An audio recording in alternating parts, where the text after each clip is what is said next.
আমি বললাম যে তোমার জন্য একটা নিউজ আছে। বলতেছে কি? আমি বলি যে সম্ভবত আমি প্রেগনেন্ট, কারণ যেহেতু একই গ্রামের, ছেলেটাও ওই আমার এক্স হাজব্যান্ডের গ্রামেরই, পাশাপাশি গ্রামের। ওকে, জোর করেই নিয়ে আসলো, আমরা গাড়িতে উঠবো তার 2 ঘন্টা আগে ঘটক ওই ছেলেকে নিয়ে আসলো। নিয়ে আসার পরে বললো যে ছেলে আর দেখতে আসলো। দেখতে আসার সাথে সাথে আম্মা একটা কথা বললো যে দেখো বাবা, আমার মেয়ে এরকম এরকম হয়েছে, তুমি জেনে বুঝে এসে বিয়ে করলে যদি মনে হয় তারপরে তোমার ফ্যামিলি নিয়ে এসো। ছোটবেলা মানে আমার বাবার বিয়ের পরে মার কাছে শোনা যে যখন আমি মার পেটে আসি, আমার মা আমার বাবাকে নিউজটা দেওয়ার পর আমার বাবা বলে তুমি বাচ্চাটাকে নষ্ট করে ফেলা, এখন আমাদের বেবি চাই না, কারণ আমাদের বিয়ে হয়েছে মাত্র 2 মাস আর আমি চাকরিও করি না, আমি বেকার। তো ন্যাচারালি গ্রামে তো অল্প বয়সে মেয়েদের বিয়ে হয়। তো আমার মাও বোঝে নাই, বাবাকে ওষুধ এনে দিছে, মা খাইছে। খাওয়ার পরে সে আমার নানিকেও বলে নাই যে সে এই কাজটা করেছে। তো আমার নানি একদিন ওষুধ দেখে বলতেছে এগুলি কিসের ওষুধ তুমি খাচ্ছ? বলে এরকম এরকম ব্যাপার মা, আমার তো পেটে বাচ্চা আসছে কিন্তু তোমাদের জামাই চায় না, তাই এই ওষুধ আনছে আমি খাচ্ছি। আমার নানি আমার মার হাত থেকে মানে ওষুধের বোতলগুলো নিয়ে একটা আছাড় মেরে ওষুধগুলো ফেলে দেয়, দিয়ে সাথে সাথে ডাক্তারের কাছে নিয়ে যায়। নিয়ে যাওয়ার পর ডাক্তার আমার মাকে বলে যে মা, তুমি ছোট মানুষ তো, তোমার বুদ্ধিতে এতটা কুলায় নাই বা বোঝো নাই, তো তোমার পেটে যে আছে এমন হতে পারে, এ অনেক ভাগ্যবান বা ভাগ্যবতী, ছেলে না মেয়ে সেটা আমরা জানি না, কিন্তু এ হতে পারে তোমার ভবিষ্যৎ সম্বল, বা এর একটা সময় ডাক্তার হতে পারে, ইঞ্জিনিয়ার হতে পারে, বা কিছু না কিছু হতে পারে, বা এমনও হতে পারে তুমি আজকে এই সন্তানটা নষ্ট করছো, কালকে তোমার গর্ভে আর সন্তান আল্লাহ নাও দিতে পারে। তখন আমার মা বলে আমি তো বুঝি নাই, না বুঝে আমি ভুল করছি, তো আমার কিভাবে সন্তানটা টিকে থাকে, ভালো থাকে, আমাকে সেই ওষুধ দেন। তখন ডাক্তার নতুন করে ওষুধ দিল, ওষুধ খেয়ে তারপর আমি যখন 6 মাস, তখন আমার বাবার ঢাকায় গভর্নমেন্ট জব হয়, আব্বা ঢাকায় চলে আসে চাকরির জন্য, আর মা আমাকে নিয়ে গ্রামেই থাকে নানি বাড়িতে। তো আমি পেটে থাকাকালীন আমার খালা বলতো যে ও তোর যে ছেলে না মেয়ে আমরা জানি না, কিন্তু যদি তোর মেয়ে হয় তাহলে আমার ছেলের বউ করে আমি নেব, তবে হ্যাঁ তোর মেয়ে যদি ফর্সা হয়, কালো হলে আমি নেব না। তা আম্মা বলতো যে আল্লাহ তাহলে তুমি আমায় কালো মেয়েই দাও, আমি ওকে দিব না। মানে বোনদের মধ্যে খুব আম্মার আবার আমার ওই খালার সাথে খুবই আন্ডারস্ট্যান্ডিং ভালো। ইভেন তারা এখনও মানে কি খেলো কি করলো, মানে আমার নিজের মা যেরকম আমাদের জন্য করে, আমার খালাও ঠিক এরকমই আমাদের জন্য করে। আচ্ছা, তো যাই হোক, আমার জন্ম হলো, আমি বাবা মার সাথে ঢাকায় আসলাম, ঢাকায় বড় হচ্ছি, লেখাপড়া করছি। আমার ওই খালাতো ভাইকেও আমার মাই পড়ায়, এবং মানে ছোটবেলা থেকে আমার মাই পালতো, যেহেতু আমার খালার আর্থিক অবস্থাটা ভালো ছিল না। ইভেন আমার বাবা লেখাপড়া থেকে শুরু করে তার সব কিছুই গাইডনেস দেয়। খালাতো ভাই বড় হচ্ছে, আমিও বড় হচ্ছি। তারপর ভাইয়া ইঞ্জিনিয়ার হলো, আমার বাবাও মানে আমাকে এসএসসি পাশ করানোর পরে এরপরে আমার নানা মারা গেল মাঝে। নানা মারা যাওয়ার পরে তখন আমরা সবাই বাড়ি গেলাম, যাওয়ার পর সবাই বলতেছে যে একটা কথা আব্বা বলে গেছে, মানে আমার নানা নাকি বলে গেছে, সেটা আমার মা জানতো না, যেহেতু আমরা ঢাকায় থেকে আমাদের ওইভাবে যাওয়া হয় না। তো বলতেছে যে আমার ওই খালাতো ভাইয়ের সাথে আমার নানা বিয়ে ঠিক করে গেছে। তো আব্বার আম্মা হচ্ছে আধুনিক মনা, তারা ওরকম কখনো ইয়া করে নাই। তো আব্বা বলে যে না, আমার মেয়ে অনেক ছোট, আমি এখন বিয়ে দেব না। আর আমার মার কথা, আত্মীয়র মধ্যে আত্মীয়তা করবো না, ও কোথাও বিয়ে করুক, ও সুখী হবে, আমার মেয়েকে আমি কোথাও দেই, আমি একটা আত্মীয় পাবো। জাস্ট মানে তখন মানে আমার ফ্যামিলির কেউ রাজি না, বাট আমার আত্মীয় স্বজন সবাই রাজি, যে হোক, হলে অসুবিধা কি, আর ছেলেও তো ওই তো মানুষ করছে। তো পরে যাই হোক, আব্বা যেহেতু রাজি না, প্রথমত আব্বা রাজি না দেখে আম্মাও রাজি না। এইভাবে চলতে যখন আমি অনার্স সেকেন্ড ইয়ারে, আমার মানে বেশ কিছু বিয়ের প্রপোজাল আসে, আব্বা দেখে অ্যাভয়েড করে যে না, আমি এখন আমার মেয়ে বিয়ে দেবো না, আমার মেয়েকে আমি অনেক লেখাপড়া করাবো, অনেক ইয়ে করবো। আপনি কি একটাই সন্তান ছিলেন নাকি? না, আমার বাবা আমরা এক ভাই এক বোন, আমার ছোট ভাই আছে। আচ্ছা, বয়সের গ্যাপ কত ছিল? বয়সের গ্যাপ 7-8 বছরের। আচ্ছা, আপনি অনার্স সেকেন্ড ইয়ারের সময় বিয়ের প্রস্তাব আসছে? হ্যাঁ, আর আমার মানে খালাতো ভাইয়ের সাথে আমার বয়সের ডিফারেন্স প্রায় 14 মতো এরকম হবে। ওনার সঙ্গে বিয়ের প্রস্তাব আসছিল? হ্যাঁ, ওনার সাথে মানে বিয়ের কথা এমনি চলে, বাট আমার খালা নিতে চায়। আর এছাড়াও অনেক পাত্র আসছে, পাত্রের অভাব নেই। তা আমার বাবার কথা যে যত ভালো ছেলেই আসুক না কেন, আমার মেয়ে লেখাপড়া শেষ করবে, ভালো চাকরি করবে, দেন আমি তাকে বিয়ে দিব। এটা আমার বাবার, কারণ মানে সে বলে যে আমি একটা ভুল করতে চেয়েছিলাম কিন্তু আমি করিনি, যাই হোক, কিন্তু নতুন করে কোনো ভুল না করি, এটাই। তো যাই হোক, এরপরে যখন আমি অনার্স সেকেন্ড ইয়ারে, তখন একদিন আমি স্বপ্নে দেখি আমার দাদাদিকে স্বপ্নে দেখি, কারণ আমার দাদাদি মানে আমি কোনোদিন দেখি নাই তাদের, স্বপ্নে দেখি। আমার বাবাকে বললাম যে এরকম দেখলাম, বাবা কেন দেখলাম জানি না, মনটা খুব অস্থির।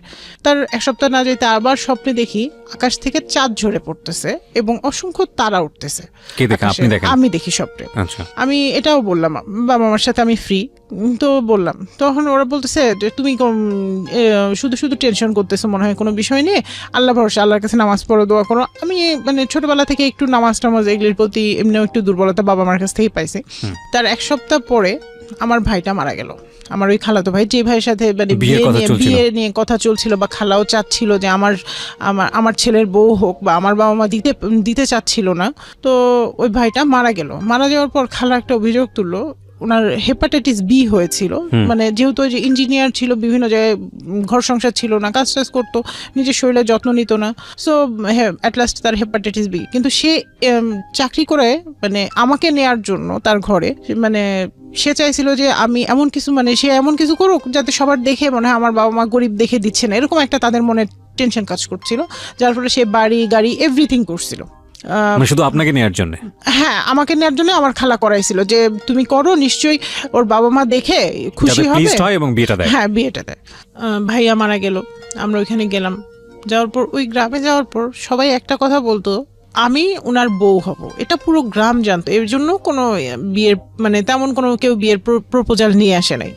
যেই আনতো সবাই খালামণি একটা কথাই বলতো যে আমার ছেলের বউ আছে, আমার ছেলের অন্য কোথাও আমি বিয়ে দিব না, আমার ছেলের বউ আছে।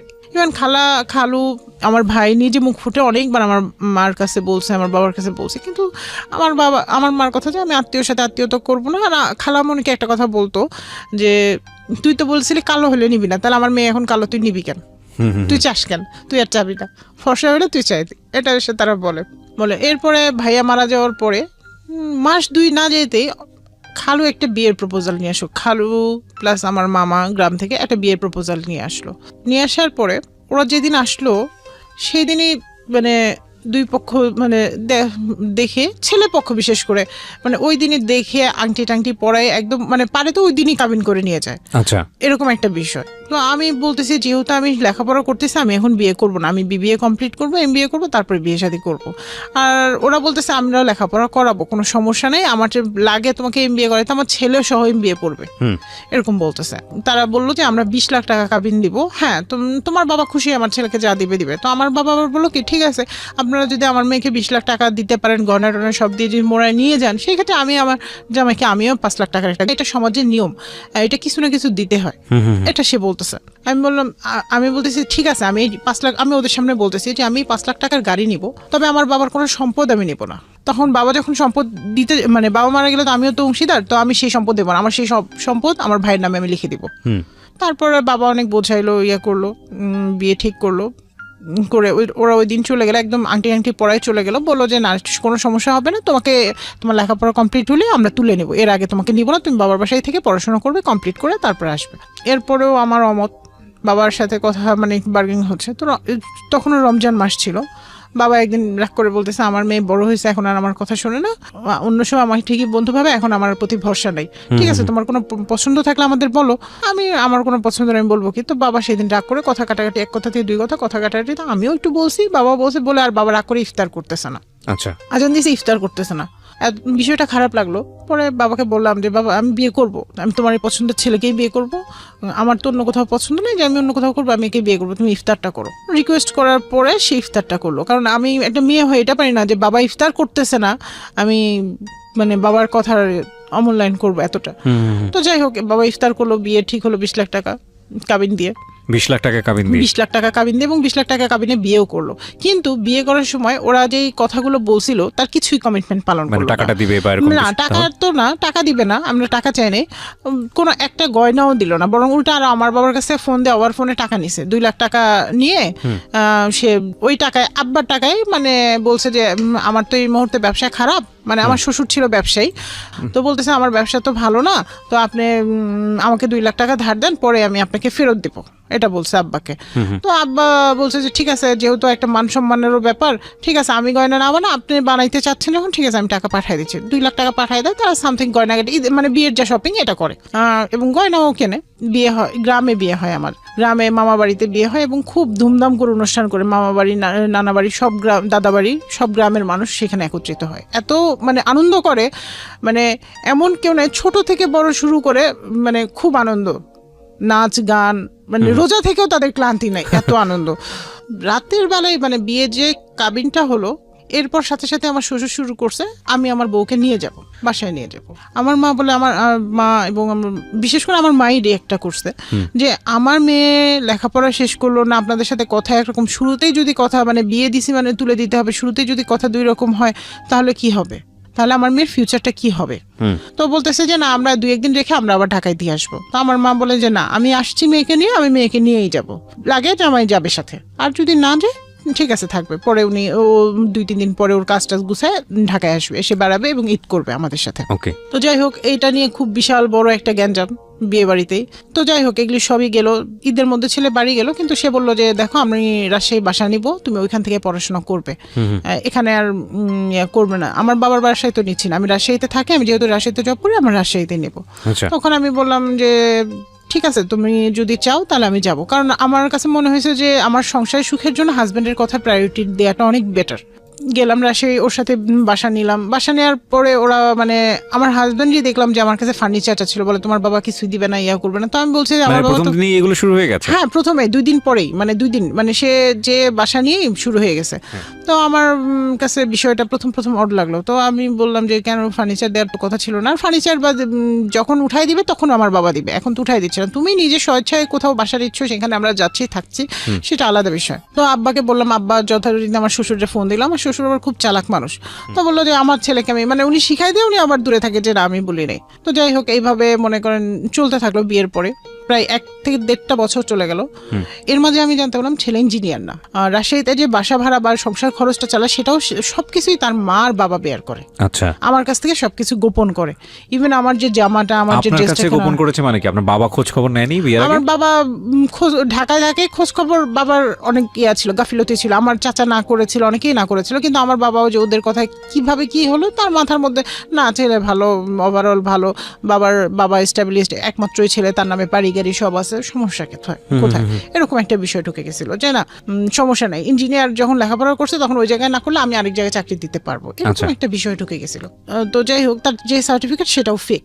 বুঝতে পারে আমি বললাম যে শোনো, সবই তো যা হয়েছে অসুবিধা নেই, তুমি লেখাপড়া শুরু করো, বা লেখাপড়া না করলে পাশাপাশি কিছু করার চেষ্টা করো। আমি লেখাপড়া MBA-টা ভর্তি হতে চাচ্ছিলাম, আমাকে MBA-টা এবার ভর্তি করো, কারণ অনেক দিন সময় চলে গেছে, ভর্তি করলাম না তুমি। মানে আমার বাবার আর আমার প্রেশারেই ভর্তি করলো, MBA ভর্তি করলো। কিন্তু এর মাঝে তাদের মানে বিভিন্ন সময় বিভিন্ন কিছু চাওয়া, বিশেষ করে যে গাড়ির টাকাটা চাওয়া কিন্তু বন্ধ হয় নাই। তারা গাড়ি নিবে না, কিন্তু গাড়ির 5 লাখ টাকা নেবে। আমার কাছে জিনিসগুলো খারাপ লাগতো যে আমি তো আছি, আমি তো তাদের সংসার থেকে চলে যাই নাই, যে গাড়ির টাকা তারা কেন এভাবে টাকা বারবার।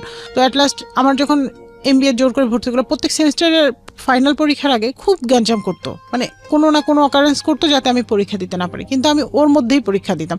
কখনো বাসায় অনেক মেহমান নিয়ে এসে, মনে করেন 3-4 দিন ধরে আত্মীয় স্বজন বোন টোন সব যা আছে নিয়ে এসে রাখতো, আমি ওদের রান্না শেষ করে এরপরেও দেখা গেছে যে আমি নিজের পড়াশোনাটা করে পরীক্ষা দিতে চলে গেছি। দেখা গেছে ওদের টেবিলে খাবার দিছি, দিয়ে আমি চলে গেছি, পরীক্ষা দিয়ে এসে আবার রান্না করে আবার দুপুরে খাবার রেডি করে ওদের খাওয়াইছি। নইলে তো জামাই মানুষ কথা হবে, আসছি মানে ভাইয়ের বাড়ি আসছি, ভাই আমাদের ভাবি এরকম করছে।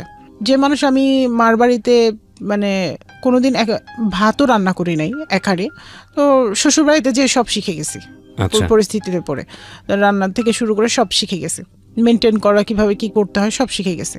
এরপর আমার MBA 2nd সেমিস্টার ফাইনাল আসলো, তখন তারা মানে যখন দেখলো যে আমরা কোনো কিছু দিয়ে ওকে আটকাতে পারি না, ও পরীক্ষা দেয় এবং ভালো রেজাল্ট করে, তখন কি করলো, পরীক্ষা চলতেছে, 2টা পরীক্ষা আমি দিয়েছি, আর 2টা পরীক্ষা দেওয়ার আগে সে বললো যে গ্রাম থেকে ফোন আসলো, আমার শ্বশুর খুব মরমর অবস্থা, মানে খুবই অসুস্থ, যে মৃত্যুর সাথে পাঞ্জা লড়তেছে, এরকম শুনলে সবাই চলে যায়। আমি আমার হাজব্যান্ডের সাথে গেলাম, যাওয়ার সময় আমাকে বলতেছে গয়নাগুলো নিয়ে নিবে, তোমার যে গয়না আছে এখানে সেগুলো নিবে, আর অন্য কিছু নেওয়ার দরকার নেই, আর 2টা জামা কাপড় যা লাগে টুকটাক নিও, কারণ এটা ওদের প্ল্যান ছিল, আমি জানতাম না। তো যাওয়ার পরে আমি দেখি আমার শ্বশুর অতটা অসুস্থ না। তো আমি বললাম যে দেখো আমার তো পরীক্ষা, তা আমি পরীক্ষাটা দেই।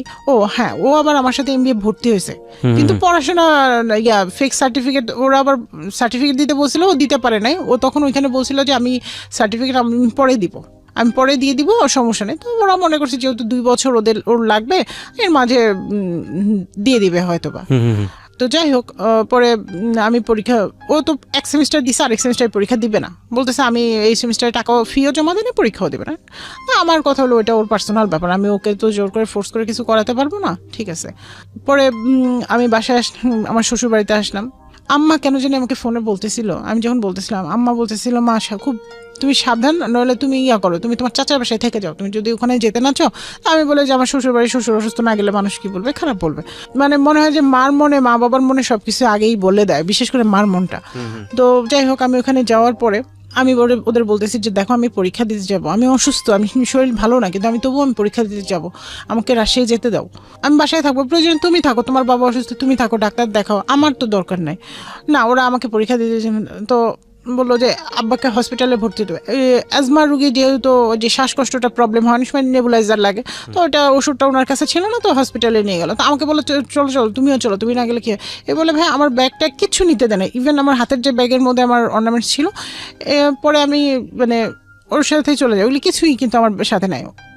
এরপর কি করলো, ওর বড় বোন এসে আমার মোবাইলটা দিল, আমার মামা আসছে আবার দেখতে, ফোন করছি আমি মামারে যে মামা এরকম আমার শ্বশুরের নিয়ে হসপিটাল আসছে, আপনি আসে দেখে যান। তারপর আমার মামা যেহেতু আসছে, ওর বললো কি তোমার ওর মোবাইল নিয়ে আসছি, তো মোবাইলটা দিয়ে ওর মামার সাথে যাক, ও তো অসুস্থ, মামার সাথে যাক। আমি বলি আমার তো কালকে পরীক্ষা, আমি মামার সাথে যাব কেন? আপনারা ঠিক আছে গেলেও আমার অ্যাডমিট কার্ডটা তো সব বাসায়, আমার বাসায় চাবি টাবি এগুলি দেন, ব্যাগটা দেন, আমি বাসা থেকে রেডি হয়ে তারপর যাবো। তো বলতেছে না পরীক্ষা দেওয়া লাগবে না, তোমার এবছর পরীক্ষা দেওয়া লাগবে না, তুমি পরে পরীক্ষা দিবা। আমি কি পরে পরীক্ষা দিতে পারবো না? ছেলের হচ্ছে আমি পরে পরীক্ষা দিতে পারবো না, এ বলে মামার সাথে এক কাপড়ে পাঠাই দিল। দেওয়ার পর আমি সেদিন থাকলাম সারাদিন, কোনো ফোন নাই, ওদের কোনো ফোনও নাই, কিছু নাই। পরে আব্বা বললো যে দেখো মা, তোমার তো কাপড় চোপড় কিছুর দরকার নেই, আমি সব তোমাকে আবার দেবো, তুমি আমার একমাত্র মেয়ে, আর আমার যা আছে সব তোমাদের 2 ভাই বোনের, এখানে অন্য কোনো ব্যক্তির না। তুমি পরীক্ষা দিতে চাইলে আমি সব অ্যারেঞ্জ করে দিচ্ছি, তুমি যে পরীক্ষা দিয়ে আসো, তোমার চাচা বাসায় তুমি থাকবা। ওরা আমার ব্যাগ থেকে চাবি, অ্যাডমিট কার্ড, গয়নাপত্র যা আছে এভরিথিং রেখে দিছে, কোনো কিছুই আমাকে দেয় নাই। হাত ব্যাগটা শুধু ওই যে মোবাইল সহ হাত ব্যাগটা দিয়েছে, তাও ওটা হাত ব্যাগটা দিয়েছে পরের দিন সকালে ওর এক দুলাভাই যে দিয়ে আসছে যে বউয়ের এখানে ওষুধপত্র আছে, লাগবে নাকি, এটা দিয়ে আসছে। যাই হোক, তো আমার পরীক্ষা, আমি বলতেছি তাহলে আর আমার এখানে বুঝছি ওরা আর কেউ আমার সাথে যোগাযোগ করবে না, আমি ওদের আর কোনো পারমিশনের অপেক্ষা না করে আমি ভোর সিংড়া থেকে ভোর 5টার সময় উঠছি, উঠে আমার এক মামাকে সাথে করে নিয়ে আমি চলে গেছি রাজশাহীতে যেয়ে প্রথমে আমার চাচা বাসায় উঠছি। ওঠার পর চাচা পরে সাথে আরেকজন লোক দিয়ে পরীক্ষার হলে পাঠিয়ে দিচ্ছে, যে বলা যায় না ওরা কোনো ক্রাইম করে বসে কিনা। পরীক্ষা দিলাম, পরীক্ষা নিজের মতো দিয়ে পরে আব্বা আবার টিকিট কেটে দিল, আমি ঢাকায় ব্যাক করলাম। আব্বা বলে যে ওখানে ফিরে যাওয়ার দরকার নেই, তুমি এভাবে পরীক্ষা দিছো, এর ফল ভালো হবে না, তো তুমি ঢাকায় ব্যাক করো। তো আমি ঢাকায় চলে আসলাম, এক কাপড়েই ঢাকায়, শীতের সময় ছিল, কাপড়ও তেমন কিছু ছিল না, ট্রেনে করে আমি ঢাকায় চলে আসলাম। আসার পরে বাবা বললো যে দেখো তুমি যদি এত কিছুর পরেও যদি তুমি ওই সংসারে ফিরে যাও, তাহলে আমি যখন মারা যাব তখন তুমি আসবে, তার আগে আসবে না। আমি ঠিক বুঝলাম না আপনার কথা, বাবা এই কথাটা কেন বলছে? মানে বাবা দেখতেছে আমার মেয়ের অনেক কষ্ট হচ্ছে, ইভেন তারা লেখাপড়া করতে দিচ্ছে না, আমার একটা ভুল হয়ে গেছে। বাবা বলতেছে কাবিনটা তো আসলে বিষয় না, যেহেতু সে বারবার তারা টাকা চাচ্ছে, তারা তোমার কোনো করতেছে না, কেয়ার করতেছে না।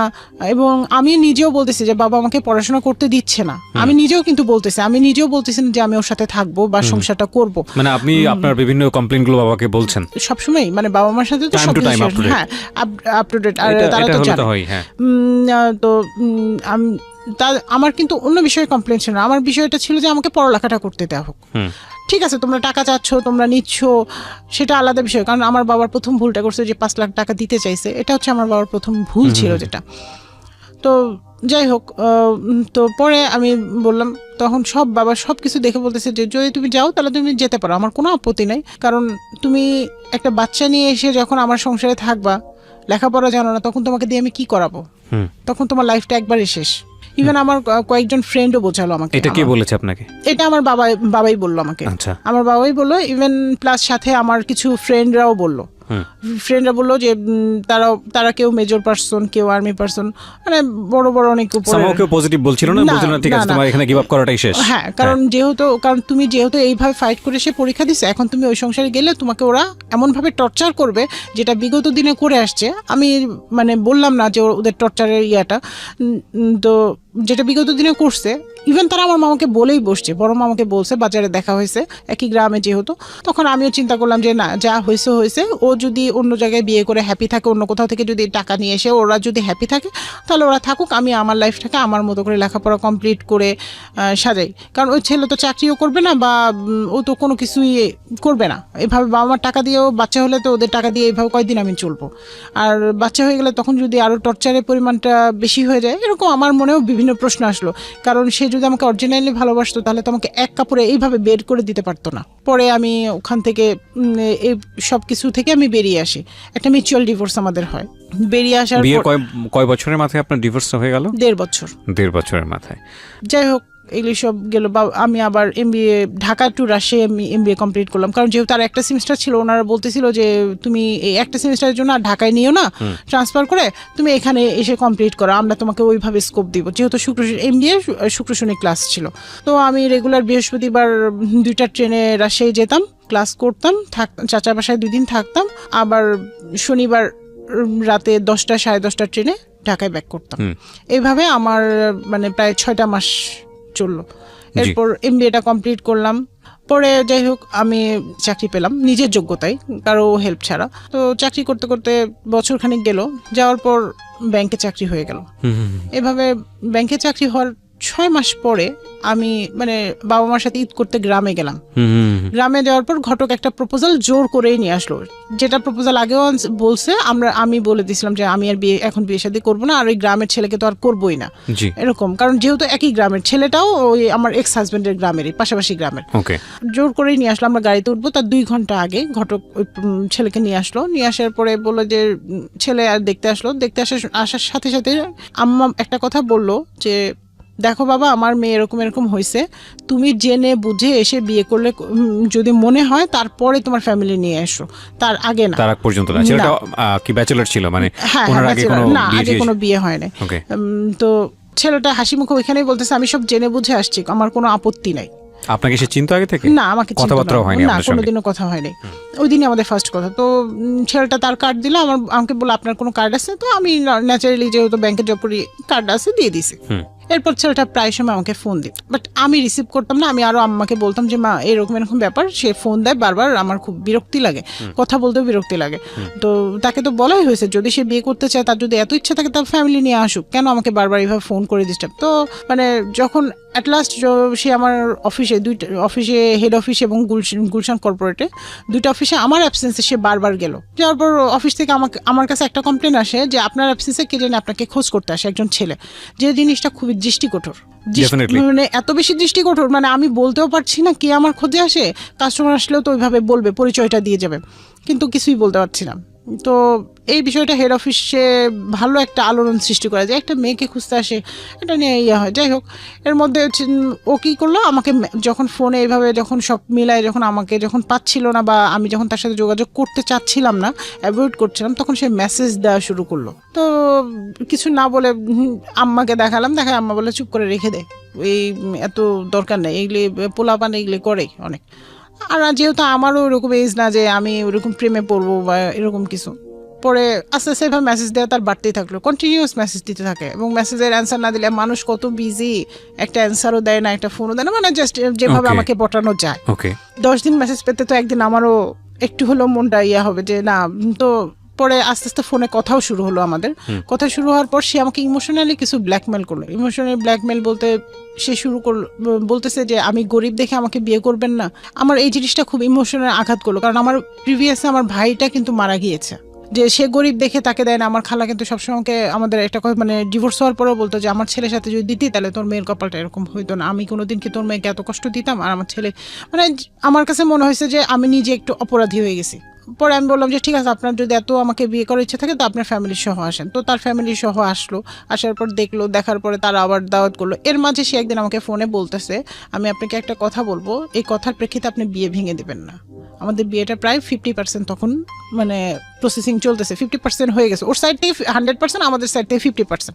তখন ও বলতেছে যে দেখেন আমি আপনার এক্স হাজব্যান্ডের ফ্রেন্ড, আমি ওর বাসায় থেকেছি, ওর বাসায় থেকে আমি 2টা বছর ইন্টারে থেকে 2টা বছর পড়াশোনা করেছি। যে কথাটা আমাকে ঘটকও বলেছে। ওকে, তারপর যাই হোক, এখন এরপরে ও এটা বলার পর আমি একটু থমালাম এবং পরের দিন বাবা মার সাথে শেয়ারও করলাম বিষয়টা। শেয়ার করার পর আমার বাবা আমাকে একটা কথা বললো, বাবা মা দুজনই বললো, মা এই বিয়েটা তাহলে আর করো না, কারণ ও আসতেছে আসলে তোমাকে ভালোবেসে বিয়ে করার জন্য না, ও প্রথম আসতেছে লোভ করে, দ্বিতীয় আসতেছে ওর বন্ধু মানে একটা রিভেঞ্জ হয়তো বা সে নিবে। মানে এই ধরনের কথা আপনার বাবা মা আপনাকে বললো? বাবা মা বললো যে আসলে মনে হচ্ছে না আমার কাছে ছেলেটা ওইভাবে এখন আর ভালো লাগছে। প্রথম থেকেই লাগে নাই, কারণ স্ট্যাটাস বলে একটা কথা থাকে, কিন্তু তুমি যেহেতু অ্যাভয়েড করতেছো, সো আমরা এটা করতেছি না। পরে যাই হোক, তারপরে আমার কথাই গেল যে না, আমি বললাম যে দূর, মানুষ কত রকম হয়, এগুলি তুমি বাদ দাও, এগুলি নিয়ে মনে ধরে রাখো না। ও তো হ্যাঁ, তো এই কথাটা বলার আগে আমাকে আবার কসম করিয়ে নিয়েছিল যে বলো যে কথা দেন, আপনি আমাকে কথা দেন যে আপনি বিয়েটা ভেঙে দিবেন না। তো আমি কথা দিয়েছিলাম, সো আমি আর নড়তে পারি নাই যে না আমি বিয়েটা ভেঙে, কারণ আমি যদি না বলি তাহলে কিন্তু বিয়েটা ভেঙে যায়, আর হয় না। পরের সপ্তাহে বাবা মা গেল, ওদের ওইখানে যাওয়ার পর ওদের আচরণ ভালো লাগে নাই, আমার বাবা মার লাগে নাই। আমার বাবা মা ভাই গেছে, ছোট ভাই, আচরণ ভালো লাগে নাই। তো কাবিন নিয়ে বার্গেনিং, ওরা বলতেছে 2 লাখ টাকা কাবিন দিব, ছেলে বলতেছে 2 লাখ টাকা কাবিন দিব। তো আমাকে SMS-ও করলো যে আমি আপনাকে 2 লাখ টাকা কাবিন দিয়ে বিয়ে করতে চাচ্ছি, বাট আপনার বাবা কাবিন অনেক বেশি 6 লাখ টাকা চাচ্ছে, কিন্তু আমার তো এটা সামর্থ্য নয়, ইসলামের তো আপনি জানেনই, তো আপনি যদি একটু বলেন আপনার বাবা মাকে। তখন আমি চিন্তা করলাম যে একটা মানুষ ভালোবেসে জেনে বুঝে তো আসতেছে, তাকে তো আমি কিছু হাইড করি নাই, সো আমার এখানে ভয় কিসের। তো আমি বাবাকে, আমার ছোট ভাইকে বললাম যে যা কাবিন দিতে চাইছে তাই দিয়ে রাজি হও, আমার কাবিনের দরকার না, আমি টাকা দিয়ে কি করবো, আমি অন্যের টাকা নিবো কেন, এরকম একটা বিষয় বললাম। আর সংসার করলেও সারা জীবন 20 লাখ টাকা থাকলেও করবে, না থাকলেও করবে, 2 লাখ টাকা তো এটাতেও করবে, এরকম একটা বললাম। তো যাই হোক, ও ওইখানে বিয়ে ঠিক করে আসলো, আব্বা আম্মা ঠিক করে আসা। আমার মা বললো যে মা ওইখানে যাওয়ার পর আমার কিছু অ্যাটিটিউড ভালো লাগে না, বিয়ে হয় নাই তোমার, তার আগেই তোমার হাজব্যান্ড তার ভাবির বদনাম গায়, তোমার শাশুড়ি তার বড় ছেলে বউয়ের বদনাম গায়, তাহলে এরা যে তোমার বদনাম গাবে না 2 দিন পরে, তার কি গ্যারান্টি তুমি দিতে পারো? ওকে, সামহাও ওনাদের কালচারটা আপনাদের সঙ্গে ম্যাচ করছিল না, কোনোভাবেই না, কোনোভাবেই কোনো ইয়াতেই আসে না। তারপরে আমি বললাম মা অসুবিধা না, তো আমি যেহেতু ইনকাম করি, আর দুজন মিলে ইনকাম করলে মোটামুটি কোনো না কোনোভাবে চলে যাবে, আল্লাহ ভরসা, মানুষ তো ও তো নিজে থেকে আসতেছে। আর এই বিষয়গুলো সে আমাকে আগে থেকেই সাবধান করতেছিল, আমাকে বলতেছিল যে দেখেন এই বিষয়গুলো নিয়ে কথা উঠবে, করবে, আপনি এগুলি বিষয় ধরেন না এবং কারো কথায় কান দিয়েন না। তো যাই হোক, তো বিয়ে পড়ানোর ঠিক কয়েকদিন আগে ও আমরা নিজেরাই সবাই শপিং করছি, এটা ঠিক যে আমার বাবা মা শপিং করছে এবং ও টাকা পয়সা মানে নিয়ে আমাদের বাসায় আসছে, আমাকে বলছে যে 30,000 টাকার মধ্যে শপিং শেষ করতে হবে। জি, এর মানে আমার অত বেশি অ্যাবিলিটি নাই, আর যদি বলেন তাহলে আমাকে লোন করতে হবে, অলরেডি সে 40,000 টাকা লোন করছে অফিস থেকে বিয়ের জন্য। তো আমি চিন্তা করছি সংসার যেহেতু দুজনার, সো এত লোন করে নিজেদের কাঁধে বোঝা বাড়ায় লাভ নাই, কারণ পরে আমি বলছি যে না আপনি অল্প টাকা লোন করেন, যে আমি অল্প টাকাই শপিং করবো, আমি 30,000 টাকা আমার ওভারঅল সব শপিং শেষ করি বিয়ের। আর আমার বাবাতে দিয়ে বিয়ের অনুষ্ঠান থেকে শুরু করে সব টোটালি নিজেই করতেছে, সো মানে আমি বলতেছি আপনাদের তাহলে ওইভাবে খরচ করার দরকার নেই, কারণ আমার সংসারে যদি লোডটা বাড়ে তাহলে তো বোঝাটা চিন্তাটা তো আমারই হবে, এই চিন্তাটা আমি করছি। ও আবার আরেকটা কথা বলে যে দেখেন বিয়ের দিন অনেক আত্মীয় স্বজন থাকবে, থাকবে, আমি চাই না আপনাকে ওইভাবে প্রেজেন্ট করতে সবার সামনে, তো আমরা তো জানি যে আপনার এটা সেকেন্ড ম্যারেজ, তো আপনার কাজীকে সেকেন্ড ম্যারেজের কথা না বলে আপনি ওখানে বলেন যে সেকেন্ড ম্যারেজ কিন্তু কুমারী লেখেন, ওইখানে ডিভোর্সিটা লিখতে দিয়েন না। এটা আপনি বললেন? আমি না, ছেলে বললো, ছেলে আমাকে বললো। তো আমি এটা বাবাকে সকালে বললাম, বলার পর বাবা বললো যে মানে একটু বাঁকাভাবেই নিল, তো বললো যে আচ্ছা ঠিক আছে, ওটা যদি ওরা যদি কাজীকে বলতে পারে, ম্যানেজ করতে পারে, আমার এটা নিয়ে কোনো নেই, সে নেই। কাজী আসলো, কাজী আসার পর বললো, আব্বা বলে কি যে দেখেন বিয়েটা হচ্ছে শরিয়া সম্মত হইলো কিনা আপনি সেইটা বিষয়, কুমারী না ডিভোর্সি এটা তো বিষয় না, আপনি তো এটা তারা জেনে বুঝে করতেছে, এটা তো ফ্যামিলিগতভাবে বিয়ে, আর এটাতে এমন না যে 20-50 লাখ টাকা কাবিন, যেখানে আমার এটা লিখতেই হবে, এরা মাত্র 2 লাখ টাকা কাবিন, এটা তো কাবিনের মধ্যেও পড়ে না, কারণ এটা হচ্ছে 2014 সালে। পরে কাজী লিখছে, লিখার পরে 2 লাখ টাকা কাবিনে আমাদের বিয়ে হইলো। বিয়ের পর থেকে শুরু, বিয়ের যেদিন হইলো পরের দিন থেকে মানে একদিন পরে সে আমাকে তার বাবার বাসায় নিয়ে যায় নাই, তার ভাইয়ের বাসায় নিয়ে যায় না, কোথাও নিয়ে যায় না, আমার বাবার বাসায় রাখছে, মানে ঘর জামাই যেটা বলে। আমাকে বলতেছে যে বাসা নিতে গেলে তো সময় লাগবে, তো আমরা কয়েকদিন এখানেই থাকি। ঠিক আছে থাকি, সমস্যা কি। তো এরপরে আব্বা দিল ফার্নিচার কেনার জন্য কিছু টাকা, যে ঠিক আছে যেহেতু তোমরা আমাদের সাথে আসো আপাতত কিছু ফার্নিচার নিয়ে আসো, যেটা দিয়ে অন্তত চলো, এরপরে তো আমি তো ফার্নিচার পরে দিব, সেটা ওদের সামনে আর বলে নাই, আব্বা বললো, আমাকে বললো। তো 50,000 টাকার মতো দিল, এটা দিয়ে আমরা খাট ছিল, স্টিলের শোকেস, একটা আলমিরা এলে মানে টুকটাক আর কি, যেটা কাপড় চোপড় রাখার জন্য একান্তই দরকার। আমি বললাম যে তোমার মা অসুস্থ, তুমি এখানে আসো, ঠিক আছে তুমি যাচ্ছ, তাহলে আমিও তোমার সাথে তোমার ভাইয়ের বাসায়। বলে ভাইয়ের বাসায় পরিবেশ ভালো না, তুমি যে থাকতে পারবা? আমি বলি হ্যাঁ পারবো না কেন, বিয়ে যখন করছি তখন তো থাকতে হবে, সব জায়গায় মানিতে হবে।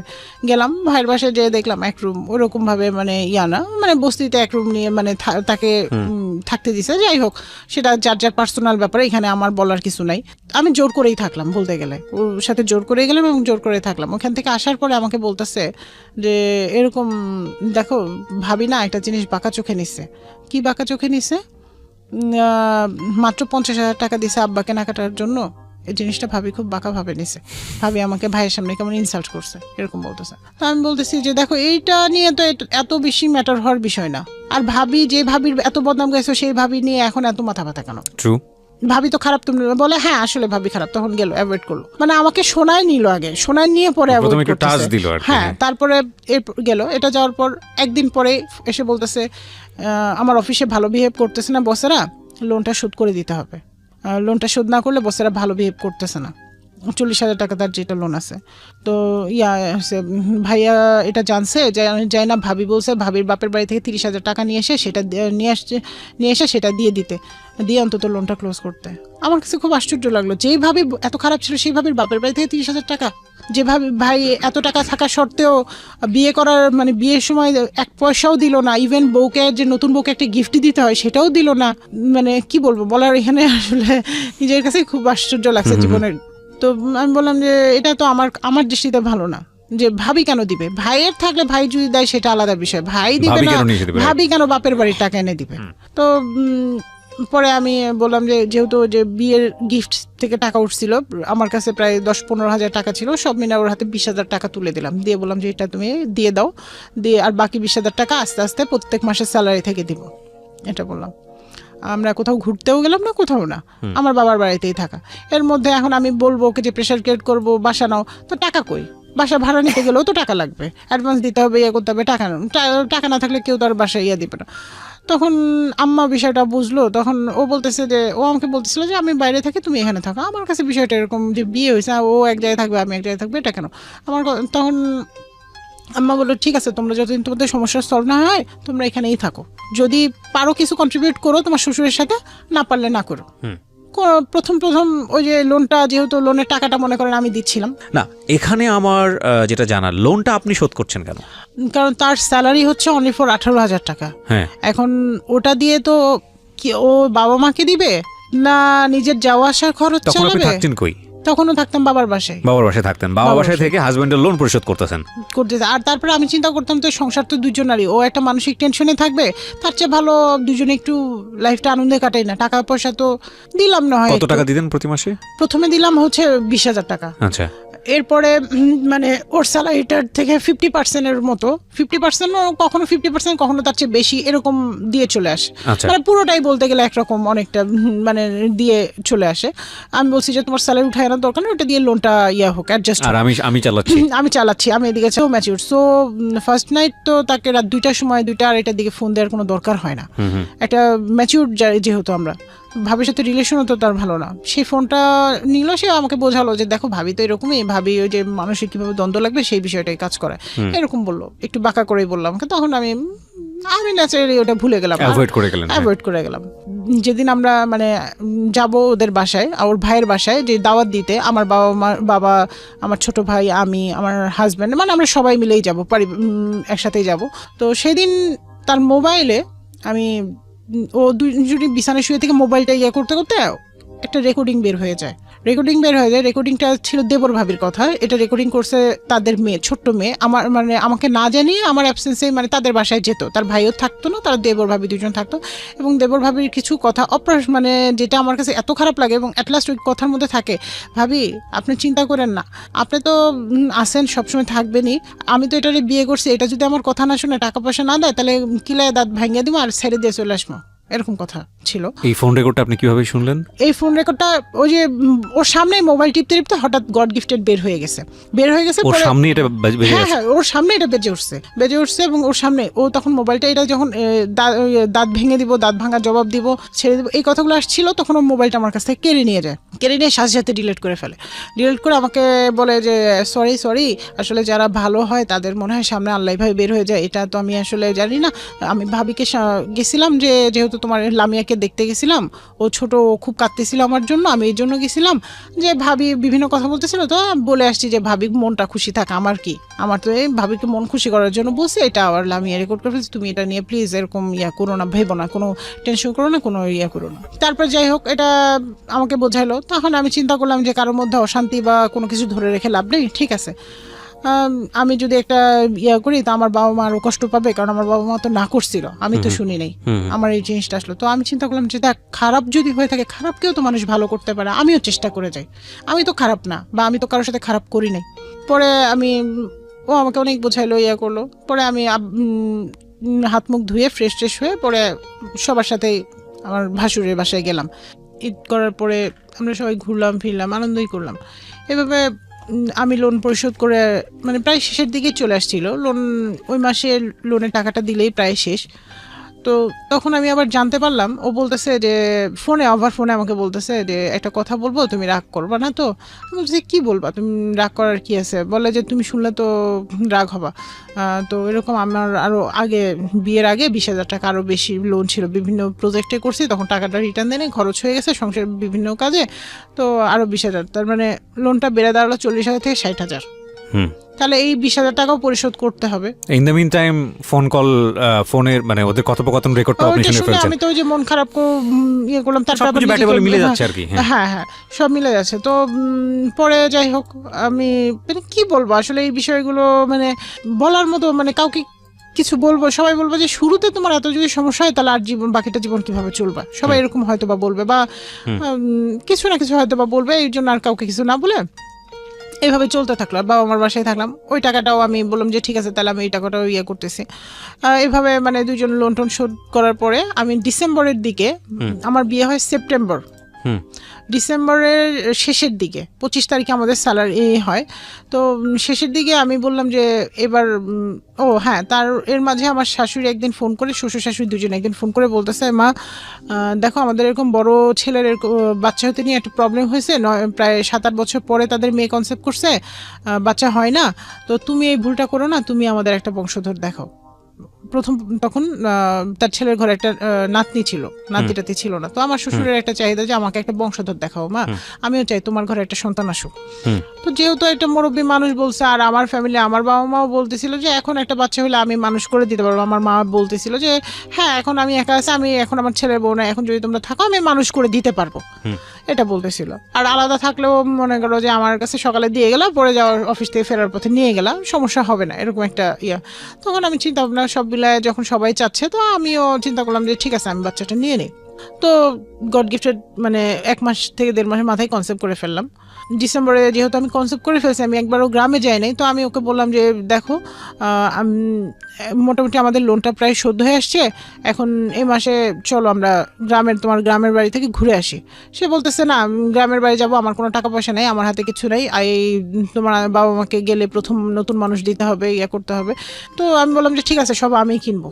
এই বলে আমি নিজে ওর সাথে যেয়ে আমি সবার আত্মীয় স্বজন, মানে যার যা কেনাকাটা করা, প্লাস হচ্ছে বাজার করার জন্য আলাদা করে টাকা রাখা, সব কিছু করে ওর হাতে দিলাম, হিসাব করে, আলাদা আলাদা হিসাব করে, এই 5,000 দিয়ে এই শপিং, এই 5,000 দিয়ে এই খাবার দাবার, এইভাবে হিসাব করে তার হাতে দিলাম।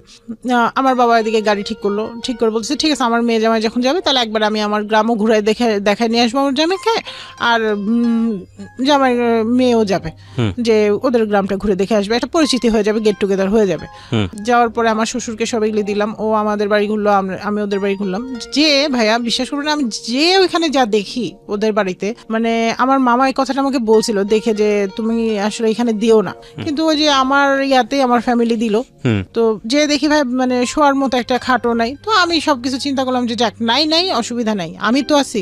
তো আমি বুঝলাম যে ওর ওইখানে যেহেতু গ্রামে, মানে সবাই, মানে এই জন্য আমাকে নিতে চায় না, যে নিলে তার পরিবেশটাও আমি জেনে যাবো, সব মিলায় তাকে আমি ওইভাবে হয়তো বা ট্রিট করবো, সব মিলে সে নিতে চায় না, এবং তার মানে সবার সামনে তার ইমোশনটা বোকা বোকা, মানে সবাই জানে খুব ভালো ছেলে, কিন্তু তার যে ক্যারেক্টার বা তার যে টাকা পয়সার চাহিদা বা সেটা তো শুধুমাত্র আমি জানি। এখন আমি গেলে তো এই জিনিসগুলো সবার সামনে ওপেন হয়ে যাবে, যে জিনিসটা সে মানে চাচ্ছিল না ওপেন করতে। পরে যাই হোক, আমি ওইখান থেকে আমরা আবার একদিন থেকে 2 দিন পরে আমরা আবার ঢাকায় ব্যাক করে অফিস টফিস সবাই শুরু করি। এর মধ্যে আমি তার মানে সে বলতেছিল আমার এই চাকরিটা ভালো লাগতেছে না, এখানে চাকরি সুইটেবল না, আমাকে অন্য কোথাও, মানে তার ডিমান্ডই কিছু মানে ভালো চাকরি দাও। তো আমার বাবা বললো তা তুমি আমার মেয়ের ব্যাংকে জব করবা? তো বললো যে হ্যাঁ করবো, ব্যাংকে জব করবো, কোনো সমস্যা নেই। তো আব্বু ওইভাবে ট্রাই করতে থাকলো যে ঠিক আছে দেখি ব্যাংকে যদি হয়, লবিং টবিং ধরে যদি হয়, এরকম চিন্তা ভাবনা করলো। গেল, তার ইন্টারভিউ কল করলো, ইন্টারভিউতে গেল এবং ইন্টারভিউতে এমন কিছু ভুল করলো যে ভুলগুলো মানে একটা এডুকেটেড ছেলে করতে পারে আমি কখনো কল্পনা করি নাই। সে ইন্টারভিউ বোর্ডে হাত নাড়ায় কথা বলছে এবং মানে তাদের পছন্দ হয় না মোট কথা। পরে ওরা এটা ওকে ডিনাই করলো যে না আসলে ও তো যোগ্য না। যাই হোক, পরে আমি বললাম যে ঠিক আছে এখানে যেহেতু সমস্যা হয়েছে আরো অনেক জায়গায় পরীক্ষা দিবা, তুমি এখান থেকে শিখে তুমি পরে অন্য জায়গায় আরো ভালো বেটার করবা। ও মাঝে মাঝে বলো দূর আমার ভালো লাগে না, আমাকে সুইসাইড করতে মন চায়, মনে হয় যে ট্রেনের নিচে মাথা দেই, জীবন ভালো লাগে না। মানে আমার কাছে এসে খুবই ফ্রাস্ট্রেশন, মানে আমাকে ভালোবাসবে, আমি যেহেতু একটা প্রেগনেন্ট, ভালোবাসবে কোথায়, আমাকে এসে ফ্রাস্ট্রেশন দেখায়। আচ্ছা, তো আমি নিজে এইভাবে জব করি, পারলে বাবা মার সাথে কিছু কন্ট্রিবিউট করি, না পারলে নাই। ও মানে ওর টাকা লোন পরিশোধ শেষ, সব শেষ, এগুলি পার্ট শেষ। এরপরে ওর বাবার ক্যান্সার ধরা পড়লো। ওহো, এটা আরো একটু মানে আমার শ্বশুর যেহেতু ক্যান্সার ধরা পড়ছে, আমারও খারাপ লাগছে যে একটা মানুষ অসুস্থ, তো ওনার ট্রিটমেন্ট চলতেছে। তখন আমার 3 মাস, বেবি পেটে 3 মাস। তো আমি কি করলাম, একদিন তাকে মানে সে বেতন পাইলো, আমি কখনো আমার শ্বশুর শাশুড়িকে কিছু দিবে সেটার জন্য আমি কোনোদিন কথা বলিনি, কিন্তু আমি তাকে জিজ্ঞেস করলাম যে তুমি কালকে স্যালারি পেলে, যেহেতু এই পর্যন্ত আমি তার সব দায়িত্ব পালন করে আসছি, তো তুমি স্যালারি পাইলা, কয় টাকা কি খরচ করলা, কারণ এখন তো লোন নাই, টাকাটা কোথায় কিভাবে খরচ করলো আমি সেটা হিসাবটা চাইলাম, কয় টাকা খরচ করলো কি। সে আমাকে হিসাব দিল না, উল্টা মানে আমার বেবি পেটে আছে আমাকে ধাক্কা দিয়ে ফেলে দিল। এই প্রথম গায়ে হাত তুললো? হ্যাঁ, মানে ধাক্কা দিল যে তুমি সরে যাও, তুমি এগুলি জিজ্ঞেস করতেছো কেন। রাব্বি আম্মা আবার ওটা দেখতে পেয়ে আম্মা বললো কি, মানে আম্মা মানে হচ্ছে আপনার শাশুড়ি? আমার মা। আপনার মা? হ্যাঁ, মানে যেহেতু আমাদের বাসায় আছে, আম্মা যে কোনো কারণে মানে আপনার বাসায় আপনার গায়ে এরকম ধাক্কা দিল? হ্যাঁ, সে দিল, দেওয়ার পর সে কি করলো দিয়ে আম্মা দেখতে পেয়ে আম্মা আবার বললো কি বাবা তুমি বাইরে কোথায় যাচ্ছিলে, সেখানে যাও, ঘরে কথা কাটাকাটি করো, ওটা এরকম একটু বললো। আমি বললাম যে প্লিজ তুমি এখন এই মুহূর্তে যাও না, তুমি বসো। তুমি পরে ও একটু বসলো, বসে ও চলে গেল, ওর কাজেও চলে গেল, ও আর আমাকে হিসাব দিল না। তো আমি যেহেতু সে ধাক্কা দিচ্ছে, আমি ওকে একটা কথা দিলাম যে আমি আজকের পর থেকে কসম করতেছি যে তোমার টাকা পয়সা তুমি কি করবা না করবা সেই হিসাবটা আমি আর কোনোদিন চাইবো না, কারণ যেহেতু তুমি আমার বেবি পেটে আমাকে ধাক্কা দিয়ে ফেলে দিছো, আমার একটা ইনসিডেন্ট হতে পারতো। তারপরে আম্মা, ওই দিন আমি সারাদিন শুয়েছিলাম, আম্মা ডাক্তারের কাছে আমাকে নিয়ে গেল, ও আমার কোনো খোঁজও নিল না যে আমার ওয়াইফ কেমন আছে কি আছে, বা ডাক্তারের কাছে নিল বা ডাক্তার কি বললো না বললো, কোনো কিছু না। আম্মার নিজের পকেটের পয়সা দিয়ে চিকিৎসা করে আসলো, কারণ আমার টাকা মনে করেন ওইভাবে আর নেই, আমার যাওয়া আসা সব মিলে অত মানে আর থাকে না আমার হাতে যে আমি ডাক্তার দেখাবো বা এক্সট্রা কোনো খরচ করব। ইভেন আমার খাবারটাও আমার বাবাই কেনে, এক্সট্রা যে খাবারটা সেটাও আমার বাবা কেনে। আমার হাজব্যান্ড কোনোদিন এনেও বলে না যে এটা আমি আমার ওয়াইফের জন্য আনছি বা এটা সেটা।